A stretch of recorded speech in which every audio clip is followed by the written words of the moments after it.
Once upon a time, a boy named Matthew invited his friend, John, to visit him in Lagos for the weekend.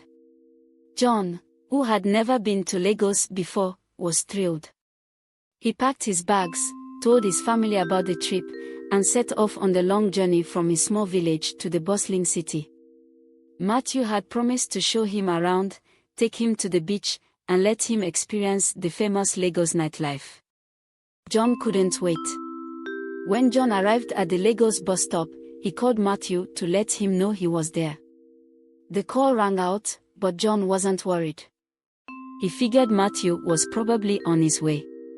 He waited patiently, calling again after 10 minutes. Still no answer. An hour passed, and John started to feel uneasy. He called Matthew repeatedly, but each time, the phone just rang and rang.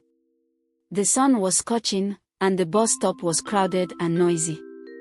John, clutching his bag tightly, began to feel out of place. He didn't know where to go or who to ask for help. He tried calling Matthew one more time, but this time, the phone was switched off. John's heart sank. He had no money for a hotel, and his phone battery was almost dead. As the hours dragged on, John grew more miserable. He wondered why Matthew would invite him and then abandon him. Did something happen to him? Or was this some kind of cruel joke? John's stomach growled with hunger, and he felt tears welling up in his eyes. He had never felt so alone. Meanwhile, Matthew was at a friend's house, playing video games and laughing with his buddies. He had completely forgotten about John's visit. When one of his friends casually asked, "Didn't your village guy say he was coming today?" Matthew froze. He checked his phone and saw the missed calls. He felt a pang of guilt but quickly brushed it off. "Oh, he'll figure it out," Matthew said, shrugging. Lagos isn't that hard to navigate. By the time Matthew finally decided to call John back, it was late at night. John's phone was off, and Matthew assumed he had probably found his way around. He didn't bother to go look for him.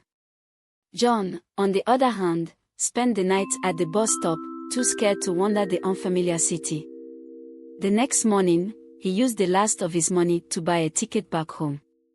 He felt humiliated, angry, and heartbroken. When he got back to his village, he told everyone what had happened. Matthew's name became a joke among their friends, but John didn't laugh. He felt betrayed and vowed never to trust Matthew again. Matthew never apologized or explained himself. He continued living his life in Lagos, acting as if nothing had happened. John, however, carried the pain of that experience for a long time, a reminder that not all friends have your best interest at heart. Their friendship ended that day, and they never spoke again.